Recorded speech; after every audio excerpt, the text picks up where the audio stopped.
Right guys, welcome back to the channel, and we are today reviewing Forbidden Power. A little late. A little late, yes. Unfortunately the delivery from Games Workshop went amiss, but nevertheless it has turned up, and I love these endless spells. Yeah, they are so cool. They look amazing.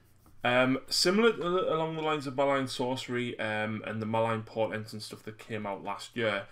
Forbidden Power is basically an expansion to Age of Sigmar. They have developed the story a little bit further, and they've basically allowed you to group together the forces of order to take on Lady Olinda and the forces of death. Which is going to be brilliant for getting groups of friends together playing as a team instead of against each other. Yeah, you know, if you've got a couple of friends and some got Stormcast, some have got Idnet, some have got Dwarden. Yeah, obviously you could take them in general order before, but you get a lot more better stuff now. Yeah, so there's a lot of fluff in this, guys, and I'm not going to go over it all, but released alongside Forbidden Power was the fantastic terrain, and I've totally forgotten what the Stormvault terrain. So we did pick up the smaller scatter terrain and the larger of the pieces, but not the two middle ones. So you can expect to see some battle reports with them once Lucy's probably painted it up. Yep. So we're going to dive straight in with the rules, but the book itself, like I said, there's a lot of fluff in it, and there's actually quite a number of pages in the middle for painting guides and stuff as well, which you followed some for the spells. I did, yeah, pretty much. Yep. Especially the boat, and the bridge. The bridge, yeah. Yeah. And the Dias thing, the Penumbral Engine. That's the one. Yeah, so basically if you've got Fyreslayers, Overlords, Dwarden, Stormcast and Idoneth, you can basically now combine them into a grand order, a grand allegiance of order units with a few extra buffs over a normal order force. Yep. The same pretty much goes for death as well. So very, very cool stuff. So it's all of this story takes place in the realm of, I can't pronounce this, Styx or Styx maybe. I don't even know how to pronounce that. Yeah. But there's a number of things in here. Of course, there's a campaign. There's the rules for two factions of mercenaries. There's narrative and pitch battle reports. And you know what? I think this adds a lot of theme to the game. Definitely, it takes it up to that next level. Yeah. And it all is getting people playing together instead of against each other, which I think it's fun. Yeah, absolutely, absolutely. So for the realm rules, obviously everybody gets access to this because the whole campaign is set in this realm. Wizards basically know an extra spell called the Pall of Doom. Casting value of 6, and if it's successful, pick an enemy unit within 18 and subtract 2 from the bravery characteristics of that unit that you picked until the next hero phase. That could come in handy when the hero, one of their abilities is a unit nearby can use their bravery. Yep. So... Yep. Everybody has access to 2 command abilities. Honor the Dead. You can use this command ability at the start of the combat phase. If you do so, pick a friendly unit that is within 3 of a hero or within 12 of your general. Roll a dice. If the dice roll is less than the number of models that have been slain from the unit that you picked, you can add 1 to the attack characteristic. So basically, the more models you've lost from a unit, you roll a dice, and if you roll less than the casualties, you get an extra attack. Yeah. All I will say is ghouls. You could potentially have 8 attacks per ghoul, Lucy. Yeah. Just same with Gloom Sprites. Rots. We don't get a lot of attacks though. Not many. But it's very, very handy. I mean, not so much on like more elite units, but it's handy for bigger units, like a big squad of Liberators, for example. Yeah. Soul Force Sacrifice is the next one. You can use this command ability at the start of your hero phase.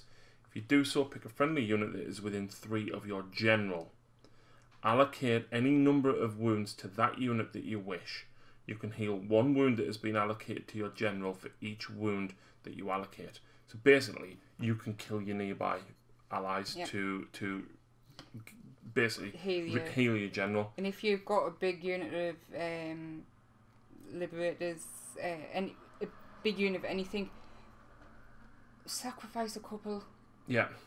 And keep your general, because your general can be the glue. But do you know, if your general's an Arcanum on Griff Charger in here, has that ability to put somebody back on 1 wound. Yes. Oh, look, there's a free wound back for you. Mm-hmm. So very, very handy. But then, of course, if you're going the whole death ray, do this first. Kill your models off. Oh, look, grave sites. I get models back. So very, very handy. Priests can also know a prayer called Communion with the Dead.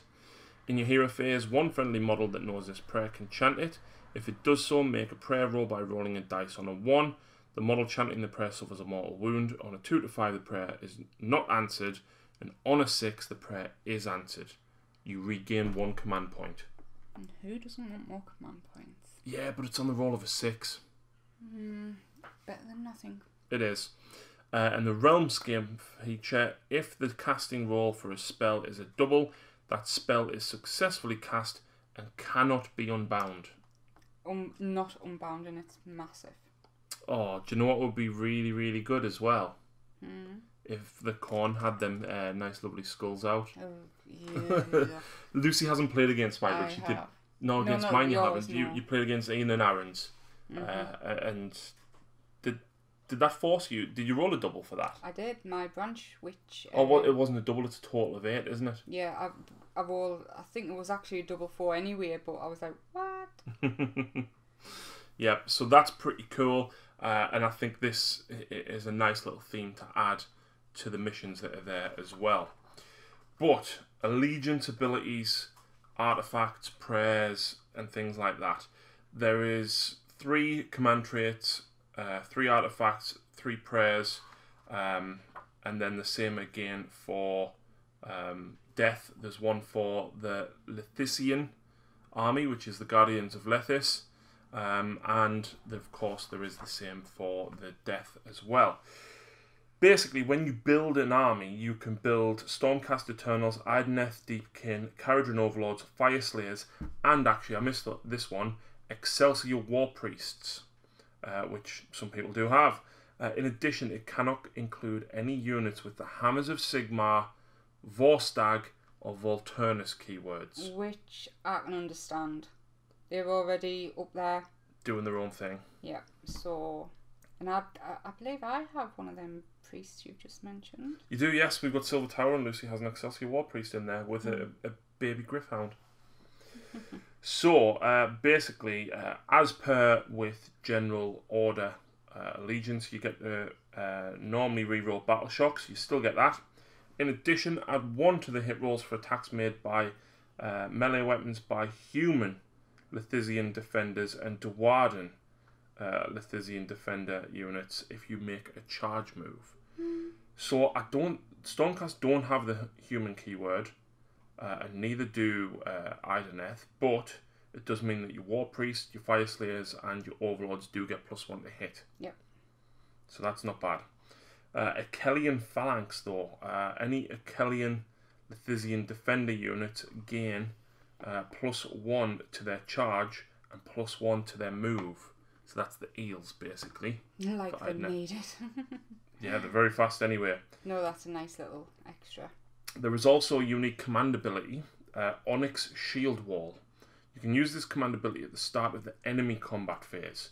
If you do so, pick a Lethisian Defender Liberator unit that is wholly within 12 of a Stormcast hero. Until the end of the phase, add 1 to save rolls for attacks that target the Liberator unit. However, the Liberator unit cannot make piling moves. Yeah, everyone will think they can't make the piling, so what's the point? Put them on an objective. With that, good luck getting rid. If you've got the shields as well, reroll them 1s. And of course, don't activate them to attack first. Let your opponent pile into you first. You've got your +1 save. You've got reroll 1s because of the shields. Stick Castellan on them as well. So you've suddenly got +2. And then if you're in cover, you've got +3 to your save. And you're still rerolling 1s. Let your opponent pile into you and then hit back. Exactly. That can be vicious.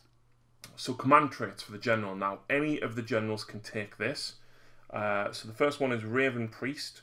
The general gains the priest keyword. If this general is already a priest, it knows 2 prayers of Mordar, which are the prayers that we'll get to in a moment, instead of 1. He cannot cast another one. No, he but just he knows knows another one. Which, for the priest, for my relictor, I'm sitting for half an hour trying to think of which one I want to take because I want more than one, so that is handy. If I can cast 1, but knowing 2, it makes a big difference. Yeah. You've got Solemn Soul. Do not take battle shock tests for Lithisian defender units wholly within 12 of the general. It's okay. And Sinister Aura. Add 1 to this general's wound characteristic. In addition, subtract 1 from the bravery characteristic of enemy units while they're within 6 of this general. Now you'll notice as we go through, this book focuses on bravery a lot. So of course the Realmscape, there was the Pall of Doom for the wizard spell, gives you -2.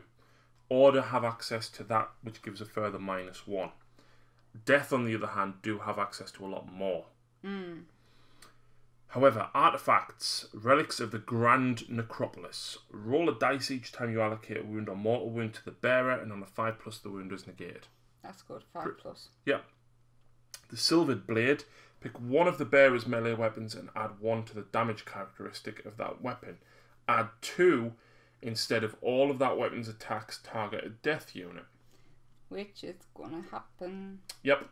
And then Flask of Lithisian Darkwater. Once per battle at the start of the combat phase, the bearer can use this artifact. If they do so, they can heal D6 wounds that have been allocated to the bearer. I like it a lot. Yep. And then you've got your prayers as well. It's worth noting as well that on a 1 or a 2, these prayers fail, and on a 3+, they go off. So I'm not going to repeat that the 3 times. We've got Mordar's Resurrection. Pick a Lithisian defender unit wholly within 18 of the model chanting the prayer. You may return a number of slain models to that unit that have a combined wound characteristic equal to or less than the roll of a D3. So again, if you use that soul siphon thing to get wounds back on your general, okay, get them back up with that. Yep. Mordar's Eye. If the prayer's answered, pick an enemy unit within 18 of the prayer. Subtract 1 from hit rolls for the attacks made by that unit until the start of your next hero phase. Or, no, that big squad is heading towards my Liberators on that squad. Okay, -1 to hit and then command ability +1 to save. Yep. They're not getting shifted. Exactly. And then we've got Mordar's Embrace. If the prayer is answered, you can reroll save rolls of 1 for attacks that target friendly units wholly within 12 of the model chanting this prayer. That is phenomenal. Yeah. Not only is it Mystic Shield, it's a prayer, so you can't stop it if it goes off, and it's all units wholly within 12. That's big. That is really good. If you take on prayers, that's the one that you want, even though the others are still good. So that is what the Order army gets access to. Legion's abilities for the Legion of Grief. Now you can build an army using the Deadwalkers, Death Lords, Death Mages, Death Rattle, and Nighthaunt. If it includes any Mortarchs, then it must also include Lady Orlinda, and she must be your general. So, I won't go over grave sites. You get grave sites, and you've got the Unquiet Dead as well, which means you can summon stuff. Very much as it is with a General Death Allegiance ability, along with Deathless Minions as well. However, you get Aura of Grief. Subtract 1 from the bravery characteristic of enemy units while they're within 6 of any Legion of Grief units. So again, if you cast that spell that every wizard has got access to, plus Aura of Grief, there's a natural -3. You've also got the command ability, Endless Legions. Basically, you can summon stuff with that and use a command point to get that by picking a grave site and then picking a summonable unit. Command traits, though. The Amethyst Glow. The general is a wizard. They can attempt to cast 1 spell in your hero phase and attempt to unbind 1 spell. They know Arcane Bolt and Mystic Shield. If this general is already a wizard, they know 1 extra spell from the Law of Sorrows, which is what... I was expecting to know and cast 2 there. Yeah, you can... No, Oh, yeah, you can't. You'll just know an additional one. It's handy for somebody that's not a wizard. Definitely, yeah. Because then, you know, even if you're just using your Arcane Bolt or Mystic Shield on them, it means that your actual wizard can then cast your spells from this lore. Yeah. We've got Vassal of the Craven King. If this general is on the battlefield, each time you spend a command point, roll a dice, and on a 5+ you receive 1 extra command point. Not bad. Could be worse. And then Tragic Emanations. Subtract 2 from the bravery characteristic of enemy units while they're within 12 of the general. Oh look, I have a natural -1, now I've got the -2. And then if you cast the spell, that's a -5. Yikesy. You can do a lot of damage with... Yeah, I've just thought there's so much that's going to affect bravery in this. Do you think it's because currently there's so much to... There's not much bravery stuff out there. I mean, yes, there's like the -1 or something, but it's not... The problem that I have with bravery is there's so much that ignores the stat. The Loon Shrine, for example, and then command points or abilities and stuff as well. So it's nice that they're trying to focus on this. It's nice that they're making death scary in the game sense that, you know, your bravery's going down. So Artifacts of Power, Relics of Anguish. We've got Grave Sand Gem. In your hero phase, you can either inflict 1 mortal wound on 1 enemy hero within 6, or you can heal a wound that's been allocated to the bearer. This is a mouthful. Gothizari Mortuary Candle. Subtract 1 from hit rolls for attacks made with missile weapons that target the bearer. It's okay. And then you've got the Soul Drain Pendant. At the end of the combat phase, roll a dice for each enemy unit within 3 of the bearer, and on a 4+ they suffer 1 mortal wound. They're okay. Spell laws, however.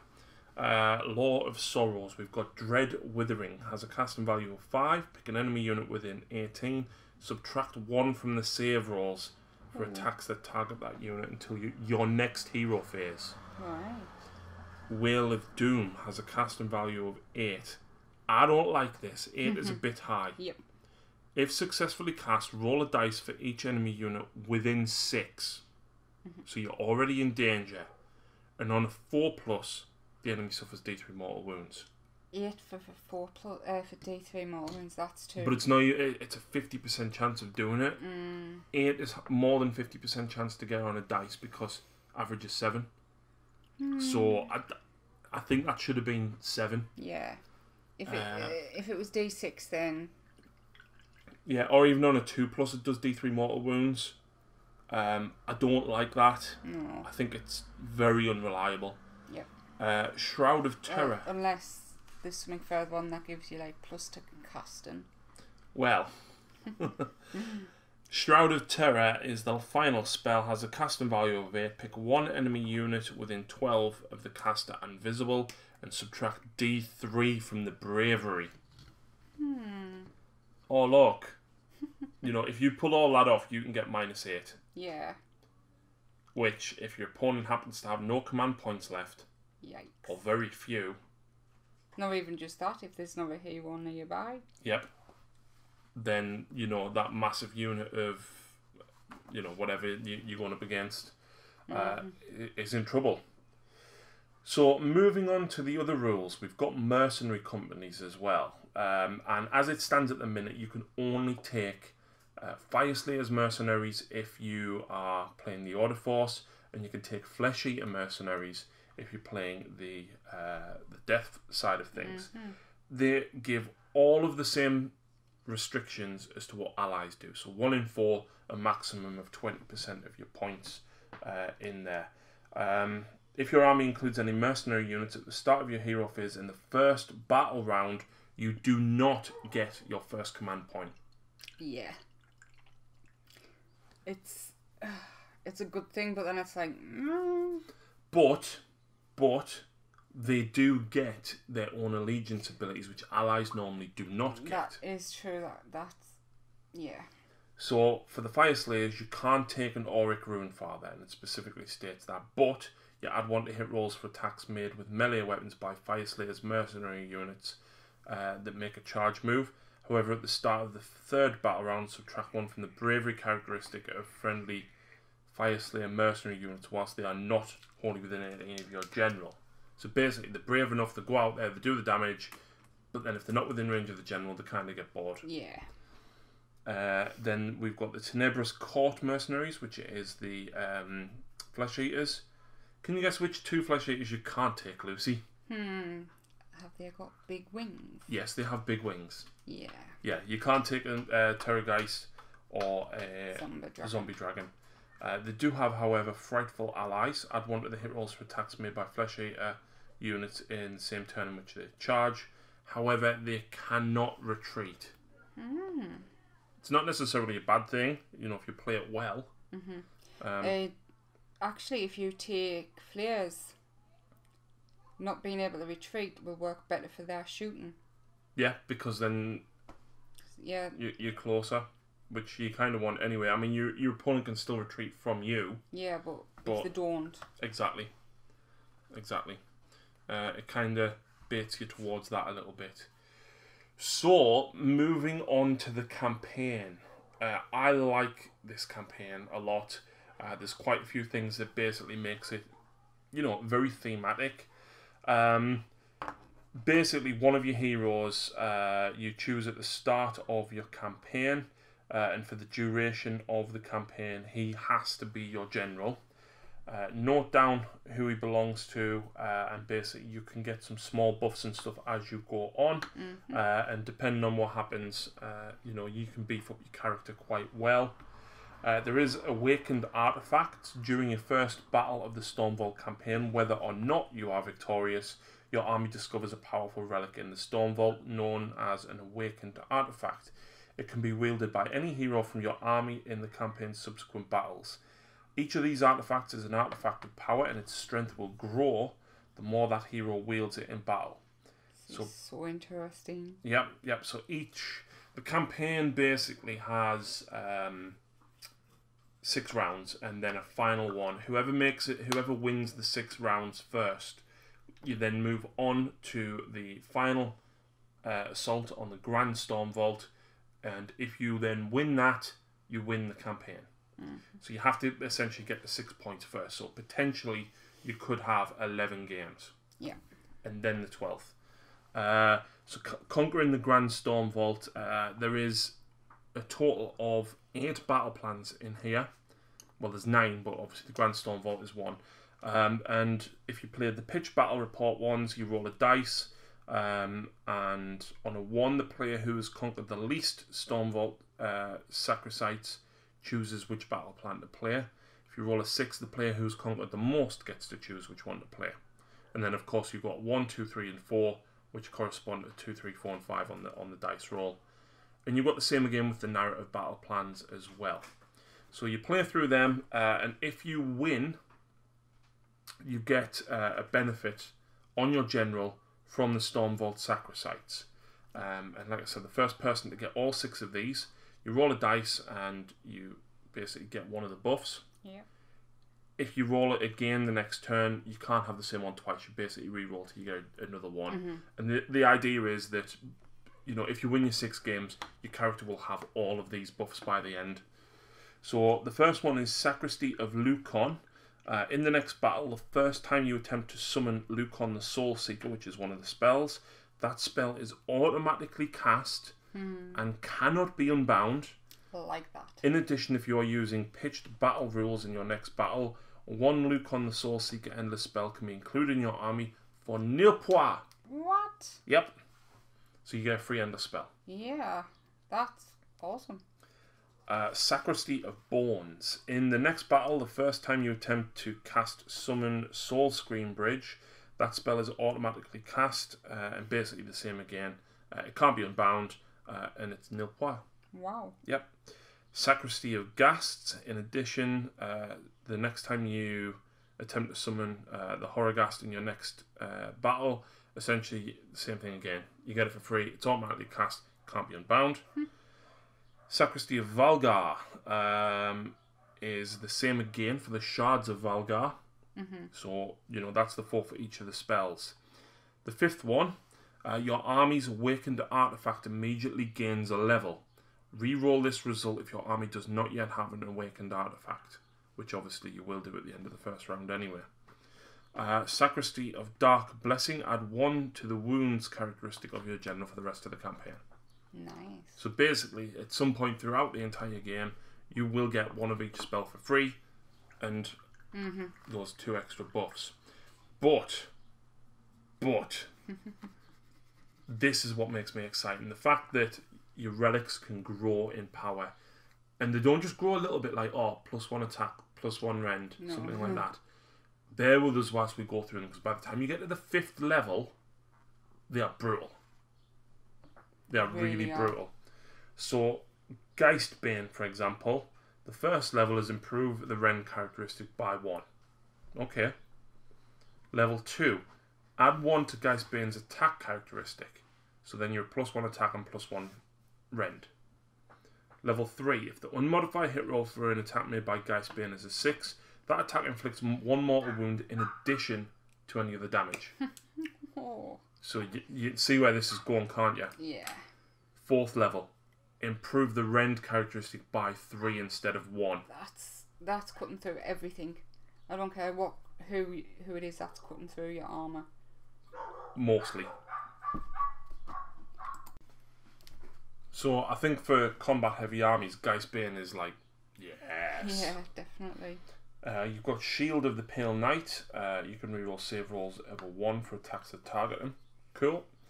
Level 2, add 1 to the bearer's wounds. Cool. 3rd level, if an attack that targets the bearer is made with a weapon that has a damage characteristic of 2 or more, subtract 1 from the damage. Yeah, so one person's built theirs up, it's minus blah de blah, but you're like, yeah, but... Oh, wait, no, ignore that. Okay. Level 4, you can re-roll save rolls of a 1 for attacks that target friendly units whilst they're wholly within 12 of the bearer. Oh. And then 5th level, each time a save roll for an attack made for the bearer is an unmodified 6, you can heal 1 wound that's been allocated to it.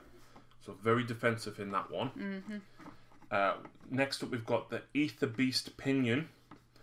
So 1st level, the bearer can run and still charge later in the same turn. I like that. 2nd level, add 3 to the bearer's move characteristics. 3rd level, add 1 to charge rolls for friendly units wholly within 12 of the bearer at the start of the charge phase. So you've got +3 to your movement, and then you're running as well, and then he's still charging with +1. 4th level, the bearer can retreat and still charge later in the same turn. Nice. Add 6 to the bearer's move characteristic instead of 3. In addition, the bearer can fly. Ooh. Next up is the Hex Flame Pendant. 1st level, the bearer can attempt to place a hex on one enemy unit within 18. To do so, roll a dice, and on a 4+, the hex is successfully placed. Subtract 1 from hit and wound rolls for attacks made by that unit that has any hexes placed upon it. A unit with a hex placed upon it can attempt to lift the hex in their hero phase. To do so, roll a dice and add 1 if there is a priest within 12. On a 6+, the hex is lifted. So basically, +1, -1 to wound and hit until you can roll a 6. That's... yeah. And that's the 1st level of that one. Yeah, that's going to be used a lot. 2nd level, the range at which the bearer can attempt to place the hex is 24 instead of 18. The 3rd level, half the move characteristic of enemies that are placed under the hex. Yeah. See, now, I know when I first... If I don't know what I do now, I would have like, that's not very good. But from what I know from the barricades for Flesh Eaters, it might not seem a lot, but that's won me 2 games. Yeah. Shortening me enemy's movement. And the best thing is she's never even looked at the soul snare shackles yet either. No. Which would be 2 things that you could potentially do that with. 4th level, the hex goes off on a 3+ instead of a 4+. Nice. And the 5th level, at the start of your hero phase, enemy units with any hexes placed upon them suffer D3 mortal wounds. Bearing in mind, right, it does not say that you can't do it to multiple units. It's in your hero phase you can do it once. You could do it to 5 units. Yeah, throughout the game. Yeah. The Realm Stone Wand is next. Sounds interesting. It's like the Elder Wand. What's that? Oh my god. Shame. Still don't know. Dumbledore. Oh. Wow. Damn. I thought you meant something like a Final Fantasy or something. No. So the first level, the bearer can attempt to cast one spell as if it was as though he was a wizard. If the bearer is already a wizard, you can cast one extra spell. Nice. Second level, add 2 to casting rolls for the bearer. Nice. 3. Each time this model is affected by a spell or endless spell, you can roll a dice, and if you do so on a 2+, ignore the effects of the spell. Ouch. In addition, if this model is affected by a spell, and the roll to ignore the effects of the spell were a 4+, the caster suffers D3 mortal wounds. And that's level 1? No, it's level 3. Oh. Level 4, you can re-roll casting rolls for friendly wizards wholly within 12. Nice. And the 5th level, this bearer knows all spells known by wizards on the battlefield. Yeah. That's epic. That's a very high contender for me. I would say imagine Nagash with this, but thankfully he's a named character. And then the next one, we've got the Life Stealer, which is a dagger. If the wound roll for an attack made with the Life Stealer is a non-modified 6, you can heal 1 wound that has been allocated to the bearer.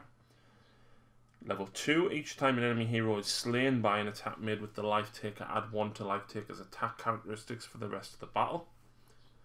3rd level, the bearer fights at the start of the combat phase before players pick any other units to fight in that combat phase. Nice. So it's like Fanatics. Mm-hmm.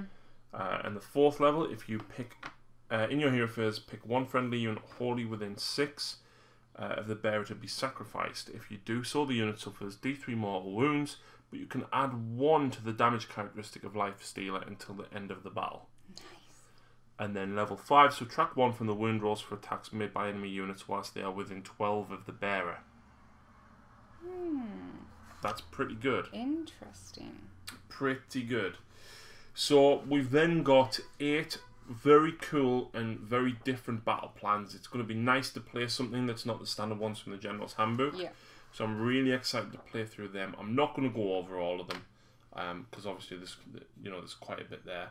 And then you've got the Grand Storm Vault battle plan, which essentially is the last mission once you've got 6. Now, of course, we do have endless spells to go over. And in the back of the book, there is also a campaign roster, which is like a little kind of playing card for your general. So you can obviously mark down what the level the Awakened Artifact is at, and you can mark down what of the sacrifices that you end up achieving as well. So, spells. We'll have a look at these. Now, first of all, the Penumbral Engine is the scenery piece that comes with the box set. It is 100 points and it is a piece of terrain that basically any army can take. And I don't know if I like it, Lucy. Yeah, It's unreliable and then not great. So, at the start of the first battle round, after determining who has the first turn, roll a dice and consult the table on the right to determine which function the penumbral terrain features on the battlefield gain for the duration of the battle. So, on a 1, 2, or 3, you can reroll save rolls of a 1 for attacks that target units wholly within 12 of the penumbral terrain feature. That in itself is great. But it affects the enemies as well. Yeah, and as well, just off my head, I can think of a number of other ways to get that. Yeah. Or you've got Ori of Illumination. At the start of your hero phase, you receive 1 extra command point if any friendly heroes are within 12 of any penumbral terrain features. That's handy. Yeah. However, it does have an additional rule, Deteriorating State. At the start of each battle round after the first, roll a dice. On a 1 to 4, nothing happens. On a 5 to 6, the function that currently applies to all penumbral engines is replaced by the other function. So basically it can swap. Yeah. So it's 100 points. I don't know if I like it. Look-wise, it's great, but... Yeah, I don't think...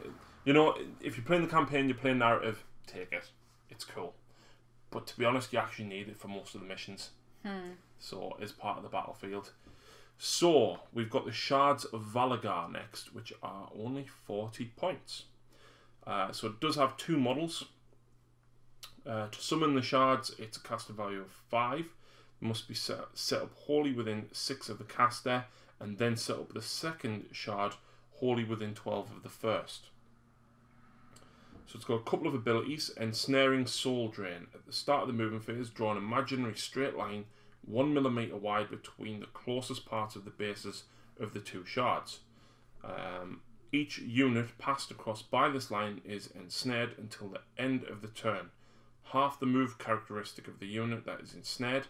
In addition, subtract 1 from hit rolls for attacks made by units that are ensnared. I like that. Yep.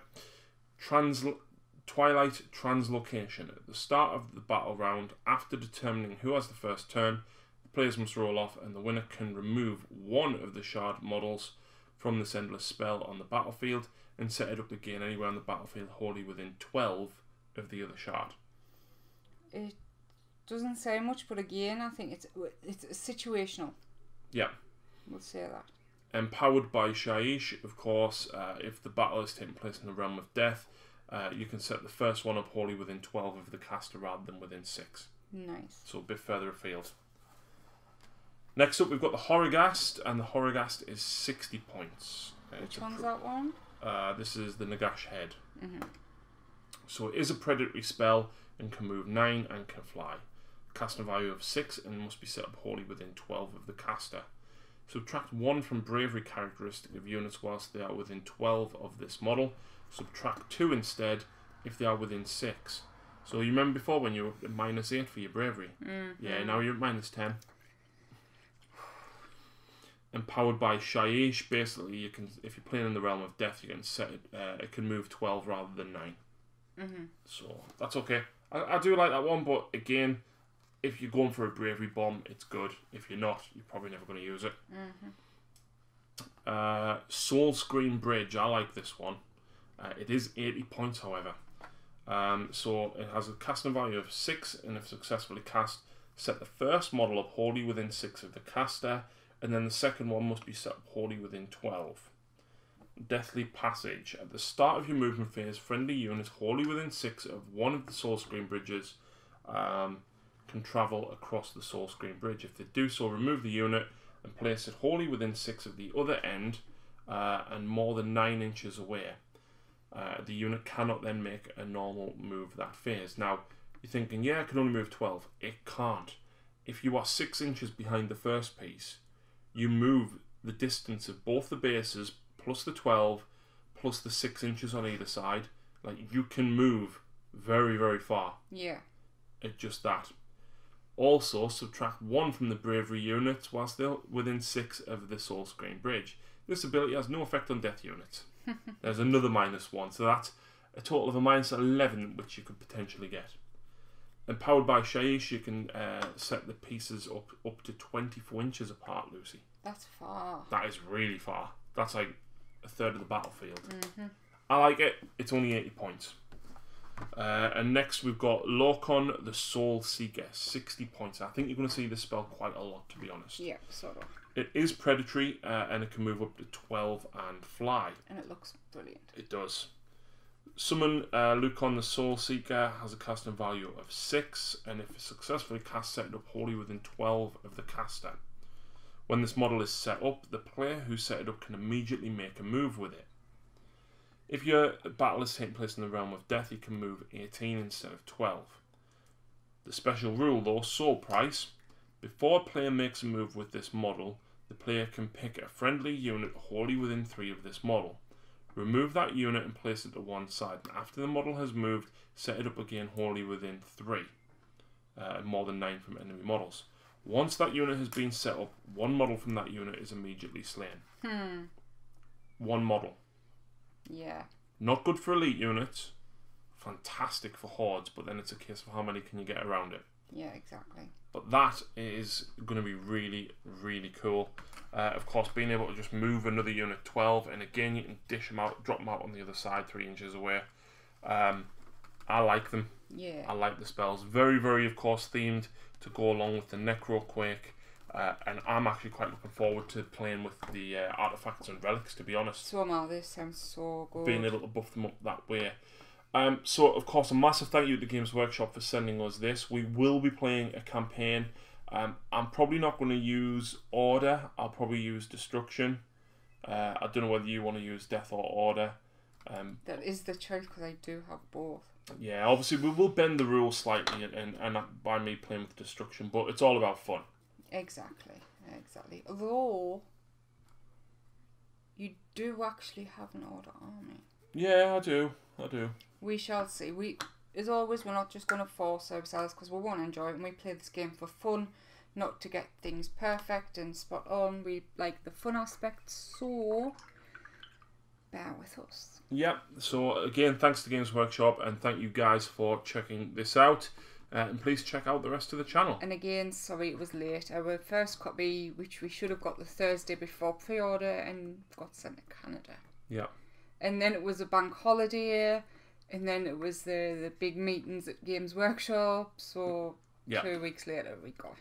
Yep, but hopefully you've enjoyed the pictures as well. We managed to get them painted up this week as well. So I did all them in 2 nights. Yes, you did. I'm shocked. And they look very nice. Thank you. Anyway, thanks for watching, guys. See you again Bye. soon.